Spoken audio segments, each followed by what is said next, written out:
Bonjour à toutes et à tous, vous écoutez Cinécast, salut Thibaut. Salut Guillaume. Cinécast, c'est le podcast qui chaque semaine vous recommande des films à voir au cinéma, en streaming ou VOD. Aujourd'hui on vous parle d'un film qui s'appelle Retour à Séoul, qui est sorti en France le 25 janvier dernier. Par contre il sortira en Belgique forcément ce mercredi 8 février, Thibaut. C'est un film réalisé par Davy Chou avec Park Ji-min et Oh Kwang-krok. Je vais arrêter là, c'est déjà pas mal, j'en ai fait 2. C'était pas si mal en Ce plus. qui est déjà pas mal, franchement, on va se le dire. De quoi ça parle ce film ? Ça parle de Freddy, 25 ans, qui sur un coup de tête va retourner pour la première fois en Corée du Sud, pays où elle est née. Elle habite en France, par contre ce n'est pas son pays, en tout cas de résidence.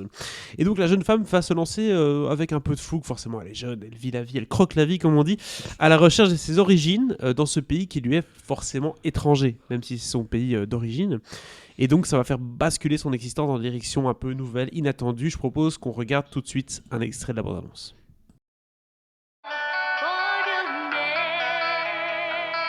What are you listening? It's Korean music. Tu ne connais vraiment rien de la Corée? Non, rien. Where are you from? France. 이분 전국적인 한국이사입니다. Come back. C'est la seule chose qui me reste de la Corée. C'est ta mère?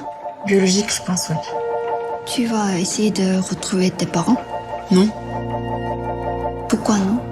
네가 와서 우리랑 같이 살았으면 좋겠어. I have my family and my friends over there.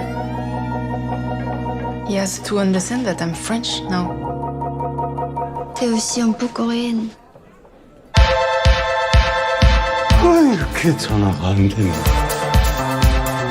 On va s'arrêter là, hein. La musique reprend. J'aurais peut-être dû m'arrêter quelques secondes plus tôt. Mais voilà, c'est la vie. Dis donc Thibaut, qu'est-ce que t'as pensé de ce film ? Et surtout, est-ce que tu sais qui était, avant de voir ce film, Davy Chou ? Oui, j'avais vu son premier long métrage qui s'appelait Diamond Island, sorti il y a 6-7 ans. Oui. Que j'avais plutôt bien aimé, mais voilà, ça m'en avait touché une sans bouger l'autre, quand même. Belle expression, je ne oui. connaissais pas personnellement. Oui, Il n'y a pas que des critiques de films dans Cinécast, c'est aussi une expression savoureuse de langue française. Non. Et donc ici, Retour à Séoul, son deuxième film était à Cannes, dans la section Un certain regard, si je ne m'abuse. Non, oui, rien que ça. Et donc forcément, un petit peu curieux de voir ce second long métrage. Voilà, c'est toujours bien de voir ce que fait un réalisateur après un premier long plus ou moins réussi. Voilà, même si je ne suis pas un grand amateur du film, je trouvais ça plutôt réussi. Donc voilà, ce retour à Séoul que je n'ai pas vu à Cannes, que j'ai vu seulement la semaine dernière. J'étais assez curieux de le voir parce qu'il a eu beaucoup de très bons retours à Cannes, et puis même lors de ses passages en festival après Cannes, il a eu aussi plutôt de très bons échos. Donc voilà, la curiosité était au rendez-vous. Surtout aussi à cause de ce sujet. On a une jeune fille, une jeune française qui, en fait, a été adoptée parce que, voilà, en Corée, il y a eu de grandes vagues d'enfants qui ont été mis à l'adoption suite à la guerre, etc. Des familles qui ne savaient plus, s'en occuper.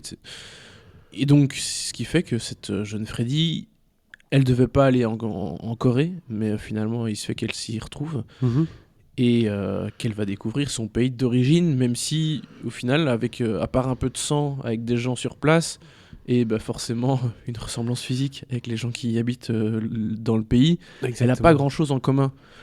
C'est un récit qu'on peut entendre de plein de différentes personnes qui vivent dans nos pays, en Belgique, en France, etc., qui, par exemple, parfois sont marocains ou autres, et quand ils retournent chez eux, ils n'ont pas l'impression... Enfin, retournent chez eux, c'est un grand mot. Retournent dans le pays d'origine, n'ont pas l'impression d'y être, et en France aussi, ils sont d'une certaine manière stigmatisés. Et donc, du coup, c'est un peu entre deux à chaque fois. Ici, on le voit bien, ne fût-ce que dans la bande-annonce, et dans le film aussi, cette rencontre avec d'autres jeunes qui habitent à Séoul, et elle-même, oh tiens, t'as vraiment un visage coréen, hein. Toi, t'es là, bah oui, je suis coréenne. Oui. Donc, des espèces de situations comme ça.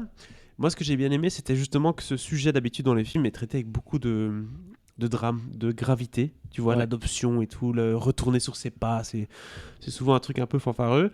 Et ici, justement, parce qu'elle aborde le sujet du côté jeune, parce qu'au début, tu as un peu l'impression que c'est limite un Erasmus, quoi. Hein. Je rencontre des gens du coin et tout, on rigole, on boit. Il y en a beaucoup, ils te feraient un film que sur la première partie de ce film-ci, en fait. Oui. Cédric Caplich, par exemple.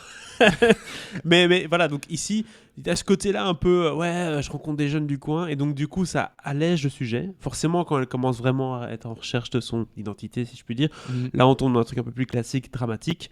Mais en tout cas, moi, j'ai fort apprécié ce premier angle d'attaque avec cette jeunesse qui apporte un côté un peu dynamique et frais au film. Plus classique, mais avec une chouette évolution, je trouve, parce que le film se déroule en 4 grands arcs. Il y a des sauts dans le temps qui sont assez intéressants parce qu'ils en disent long aussi sur sur l'évolution évidemment de Freddy, la façon dont elle embrasse la culture coréenne au final. Au final, c'est pas aussi simple, mais j'aime beaucoup l'évolution du personnage qui fait vraiment au début un peu le cliché de la française à l'étranger, un peu arrogante, un peu, en tout cas, français qui en voyage, hein, parce que quand elle va pour la première fois en Corée, elle compte absolument pas y rester. Et donc oui, t'as ce personnage un petit peu hautain, je prends les gens un petit peu de haut. Je suis en vacances, quoi, entre guillemets. Ouais, je fais un peu ce que je veux. Et puis le personnage très sûr d'elle, alors ça elle est toujours très sûre d'elle pendant tout le film bien sûr, mais il y a des choses qui vont changer dans sa relation aux autres, dans sa façon d'aborder le travail aussi notamment, sa relation avec sa famille, ce qu'elle va retrouver, en tout cas elle recherche certains membres, elle va chercher à avoir des contacts avec ses parents, elle va en trouver un facilement, l'autre ça va être plus compliqué. Et donc toute cette relation, ce travail autour de cette relation, enfin de ces relations est assez bien foutu et ne reste pas figé. Et à chaque fois une évolution constante. Et malgré il y a toujours aussi un contraste Orient-Occident qui est présent dans toutes les parties de l'histoire. Et qui est plutôt bien amené à chaque fois, je trouve.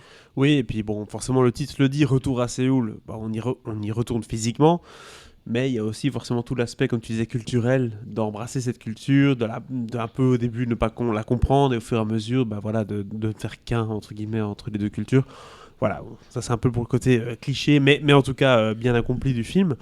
Mais il y a pas mal d'aspects culturels que je trouve très intéressants dans le film, très propres à plusieurs cultures asiatiques.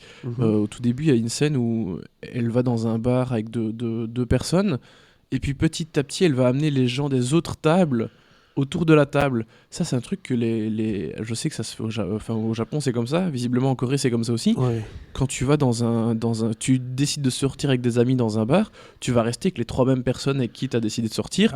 Du début à la fin. Tu vas jamais rencontrer d'autres gens, tu vas jamais aller parler avec les autres dans le bar, quoi. C'est pour ça que cette scène, ils ont l'air tous un peu surpris, genre, qu'est-ce qu'elle fait, cette folle, de mettre les gens des 3-4 tables autour ensemble. Et voilà, ça va peut-être pas parler à la plupart des occidentaux comme ça, mais voilà, ce sont des petites choses que je trouve assez intéressantes, qui sont amenées de façon intéressante et un peu surprenante dans le film. On sent qu'il y a une maîtrise du sujet de la part du réalisateur, évidemment pour ce film-ci. Je connais pas son background ou quoi que ce soit. Bon, lui il est français cambodgien, donc c'est pas rapport avec Séoul. Mais bon, voilà, c'est clair que quand il y a cette espèce de Lost in Translation, comme on dit, cette espèce de déracinement, retour aux sources, manière culturelle, c'est comme, pour un exemple tout à fait personnel, j'étais en Thaïlande une fois et j'ai fait un jour, j'attendais le bus et une voiture s'est arrêtée pour me prendre en stop. Tu sais, quand t'es dans un pays comme ça avec ton sac à dos, il y a une voiture qui s'arrête, tu te dis je suis pas sûr que je vais monter dedans, quoi. Et quand j'ai ouvert la portière, il y avait un homme avec 3 filles. Et c'était des jeunes qui voulaient me prendre en stop parce que j'étais avec ma copine, enfin ma femme. Et donc du coup ils disaient venez. Et en fait finalement on a passé l'après-midi avec eux. Et on s'est trouvé dans des trucs mais un peu ahurissants, mais positifs, tu vois. Alors qu'en Belgique, si quelqu'un veut me prendre en stop, je vais me faire je vais pas le prendre, tu vois ce que je veux dire. Alors que là-bas, il y a un côté un peu, je sais pas. En tout cas, j'ai été dans un autre délire culturel très fort pendant une après-midi, et elle vit ça aussi là-bas en tant qu'étranger. Donc moi, j'ai bien aimé cet aspect-là parce qu'on le voit rarement dans les films de ce style-là. C'est souvent des périples solitaires, tu vois, où tu arrives tout seul, tu restes seul, tu déprimes, tu cherches ta mère, ton père. Ici, j'ai trouvé qu'il y avait un côté un peu plus frais, en tout cas dans la première partie du film. Oui, c'est vrai. Voilà. Est-ce que tu as autre chose à dire sur ce film, par exemple la prestation des acteurs et de l'actrice? Park Ji-min, elle est super. Hein. Que veux-tu dire d'autre à son sujet? Et après, honnêtement, tous les autres acteurs coréens, je les connais pas trop. Les acteurs français, il y a quoi? Louis-Do de Langsin qui a un petit rôle qu'on voit 2 fois. Parce qu'il faut avoir des Français. Il y a notre acteur Namurois là aussi qui a un petit rôle dans le film. L'acteur Namurois, je Zimmer, vais essayer de t'aider. Machin Zimmer. Oui, bien sûr. On va trouver. Johan Zimmer. Voilà, Johan merci. Zimmer, merci Johan. Je ne sais plus son prénom, désolé. On pense à toi. Mais donc, très, très chouette. Après, honnêtement, les seconds rôles, ils ont pas toujours grand-chose à jouer. Et ils le font bien. Mais c'est un peu Park Ji-min qui est de tous les rôles, quoi. De l'intérêt. De tous les plans. Et oui, c'est l'intérêt principal du film. Quelle note tu donnes à ce film du coup, Thibaut?